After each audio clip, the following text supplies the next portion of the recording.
سب سے پہلے ساتھی جماعت کے تمام بچوں کو میری طرف سے پیار بھرا سلام۔ السلام علیکم ورحمۃ اللہ وبرکاتہ۔ عزیز طلبہ، آج ہم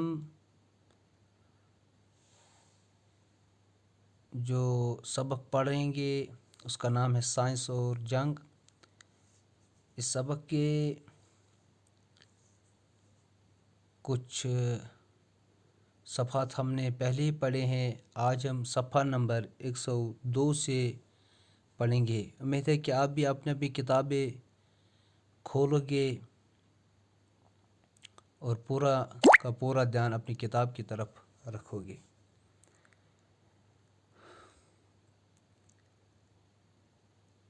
اگر دنیا تباہ نہ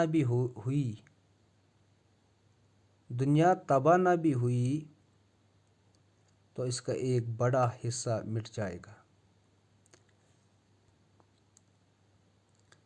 پیارے بچوں، سائنس کے ان مہلک ہتھیاروں کے استعمال سے اگر پوری دنیا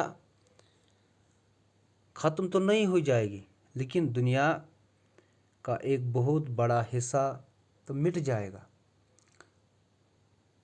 لاکھوں آدمی اپاہج اور بیکار ہو جائیں گے۔ لاکھوں کی تعداد میں لوگ فالج زدہ جو کام کے قابل نہیں رہیں گے، بیکار بن جائیں گے۔ بہت سے ہرے بھرے علاقے تپتے ہوئے ریگستان بن جائے گی۔ آج کل ہم دنیا کے اندر بہت سارے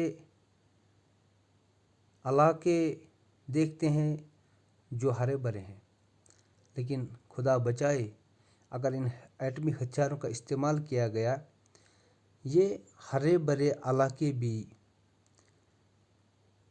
ریگستان میں تبدیل ہو جائیں گے۔ یعنی یہاں صرف پھر سب یہ جل کر مٹی اور ریت بن جائے گا۔ ایٹمی ہتھیاروں کے علاوہ ہمیں ایک بڑا خطرہ یہ بھی ہے کہ جنگ کے مہلک ہتھیاروں میں بیماریوں کے جراثیم سے بھرے ہوئے بموں کا استعمال بھی شروع ہو سکتا ہے۔ جب ایٹمی ہتھیاروں کا استعمال ہوگا تو اس سے اور ایک بڑا خطرہ یہ بھی ہے کہ یہ جو مہلک ہتھیار ہے جیسے بم، ان بموں کے اندر جو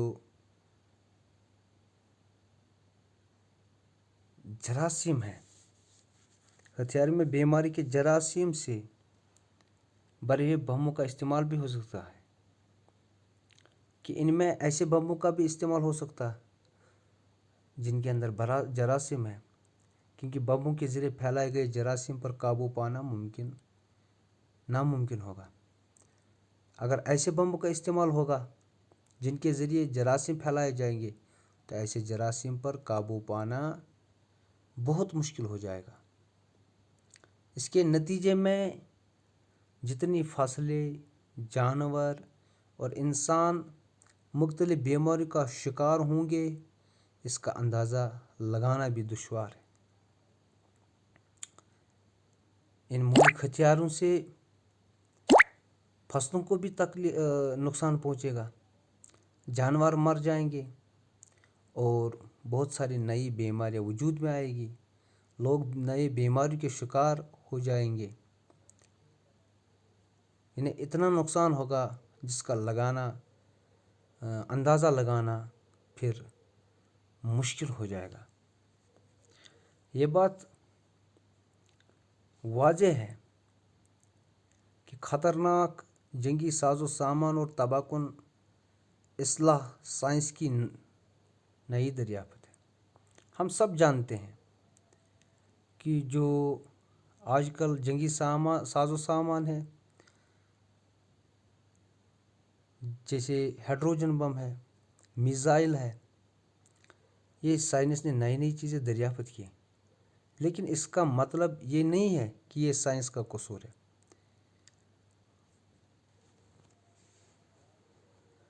سائنس تو ہمارے لیے نئی نئی باتوں کا کھوج لگاتی ہے۔ آج کل کے جدید دور میں جو سائنس نے نئی نئی چیزیں ایجاد کی، نئے اسلحے، یہ سائنس کا قصور نہیں ہے۔ سائنس تو ہمارے لیے نئی نئی چیزوں کا کھوج لگاتے ہیں، نئی نئی باتوں کا۔ سائنس دن رات ہمارے فائدے کے لیے کام کر رہے ہیں۔ اب یہ ہمارا کام ہے کہ ان سائنسی دریافتوں کو غلط راستے پر لگائے یا اچھے کام میں لائے۔ یہ انسان کے قابو میں سب کچھ، کہ اگر مولک ہتھیار ہے، انسان نہ چاہے دوسرے کائنات کے کسی کائنات میں ان کو پھینکنا تو وہ نہیں پھینک سکتا ہے، یا دنیا کی کسی ملک پر نہیں پھینکنا چاہے تو وہ نہیں پھینک سکتا ہے۔ اسی طرح جو اچھی چیز ہے ان کا استعمال اچھی طرح کرے۔ سائنس کا کام تھا کہ نئی چیزوں کو ایجاد کرنا، لیکن اب سائنس جب یہ کام کرتا ہے تو پھر انسان کے حوالے کرتا ہے۔ اب اس کا ان ہتھیاروں کا استعمال کرنا انسان پر منحصر ہے، انسان پر اس کا دار و مدار ہے۔ لیکن یہ بات 100% صحیح ہے کہ ان سائنسی ایجادات کا غلط استعمال انسان اور انسانیت کے لیے یقیناً نقصان دہ ہوگا۔ پیارے بچوں، ہمیں یہ بات یاد رکھنی ہے کہ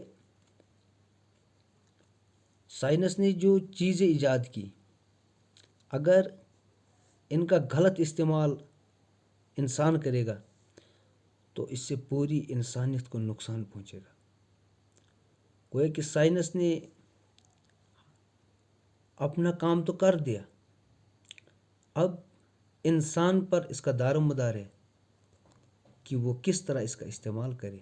بہتر یہی ہے کہ ایک انسان سوچ سمجھ کے سائنس کے ان نئے ایجاد کی ہوئی چیزوں کا استعمال اچھی طرح کرے، اور ہر وقت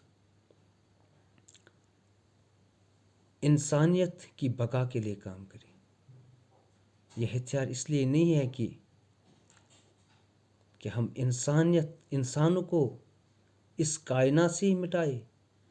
نہیں، سائنس ہمیں یہ چیز نہیں سکھاتی ہے، بلکہ خود غرض انسان پھر اپنی دنیا کو آباد کرنے کے لیے دوسروں پر طرح طرح کے ظلم ڈھاتا ہے اور دوسروں کی پراپرٹی کو اپنا بنانا چاہتا ہے، جس کی وجہ سے دنیا میں جھگڑے فساد بپا ہوتے ہیں، اور پھر انسان غصے میں آ کر ان زہریلے ہتھیاروں، مہلک ہتھیاروں کا استعمال کرتا ہے۔ بہتر ہے کہ ہم سب انسان کو انسان سمجھے۔ اگر کبھی کبھار آپس میں جھگڑا بھی ہو جائے، ہم ان سائنسی ہتھیاروں کا غلط استعمال نہ کریں۔ باقی شکریہ۔ خدا حافظ۔